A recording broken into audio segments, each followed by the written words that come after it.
പിന്നെ ഞാനും ചേട്ടനും കൂടി കരയ്ക്കകത്ത് പോകാൻ വേണ്ടി റെഡി ആയിട്ടിരിക്കുകയാണ് കേട്ടോ. അപ്പോൾ ജോലിയൊക്കെ കഴിഞ്ഞ് ചേട്ടൻ വന്നതിന് ശേഷമാണ് വൈകുന്നേരമാണ് ഞങ്ങൾ പോയിട്ടുണ്ടായിരുന്നത്.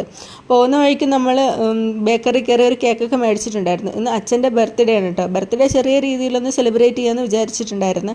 അപ്പോൾ പിന്നെ ബേക്കറിയിലൊക്കെ കയറി നമ്മൾ ചെറിയൊരു കേക്കൊക്കെ മേടിച്ചിട്ടാണ് നമ്മൾ അങ്ങോട്ട് പോയിട്ടുണ്ടായിരുന്നത്. നമ്മൾ ചെന്ന പാടെ വിപിൻ ജോലിയൊക്കെ കഴിഞ്ഞ് വന്നിട്ടുണ്ടായിരുന്നു. അപ്പോൾ രണ്ടുപേരും കൂടി ചേർന്ന് ചേട്ടനും അനിയനും കൂടി ചേർന്നിട്ടാണ് മെഴുകുതിരിയൊക്കെ ഒന്ന് കത്തിച്ച് അറേഞ്ച് ചെയ്യുന്നത്. ദേവുട്ടി ഇതെല്ലാം നോക്കിക്കൊണ്ടിരിക്കുകയാണ് കേട്ടോ. അപ്പോൾ ദേവുട്ടി ഇന്നലെ തന്നെ വന്നിട്ടുണ്ടായിരുന്നു. വിപി വന്നപ്പോഴത്തേക്ക് അവൻ്റെ കൂടെ ഇങ്ങോട്ട് ഇന്നലെ തന്നെ വന്നിട്ടുണ്ടായിരുന്നു കേട്ടോ. അപ്പോൾ അമ്മ അവിടെ ഇരുന്ന് സീരിയലൊക്കെ കാണുന്നുണ്ട്. അമ്മയുടെ സ്ഥിരം പരിപാടിയാണ് കേട്ടോ അത്.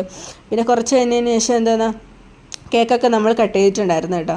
അപ്പോൾ അച്ഛനും അമ്മയും ദേവുടനും കൂടി ചേർന്നിട്ടാണ് കട്ട് ചെയ്തിട്ടുണ്ടായിരുന്നത്. അപ്പോൾ കേക്ക് കട്ട് ചെയ്യുന്നതിന് മുന്നേ തന്നെ മെഴുകുതിരി അണയ്ക്കാൻ വേണ്ടി നോക്കിയിട്ടുണ്ട്. ഊതി അണച്ചിട്ടുണ്ടായിരുന്നു. അപ്പോൾ അത് അണയും വീണ്ടും കത്തും, അണയും വീണ്ടും കത്തും, ആ ഒരു ടൈപ്പാണ് കേട്ടോ.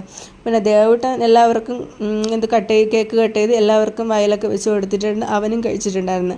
പിന്നെ കുറച്ച് കഴിഞ്ഞതിന് ശേഷം ഫുഡ് കഴിക്കാൻ വേണ്ടി ഇരുന്നിട്ടുണ്ടായിരുന്നു കേട്ടോ. മന്തിയാണ് മേടിച്ചിട്ടുണ്ടായിരുന്നത്. ദേവുട്ടൻ തന്നെ ഫസ്റ്റ് കൊടുത്തിട്ടുണ്ടായിരുന്നു കേട്ടോ. അപ്പോൾ അവ അവിടെ ഇരുന്ന് കഴിക്കുന്നുണ്ടായിരുന്നു. പിന്നെ ഞങ്ങൾ എല്ലാവരും ഇരുന്ന് ഫുഡൊക്കെ കഴിച്ചിട്ടുണ്ടായിരുന്നു. പിന്നെ ഞങ്ങൾ വീട്ടിലോട്ട് പോയിട്ടുണ്ടായിരുന്നേ.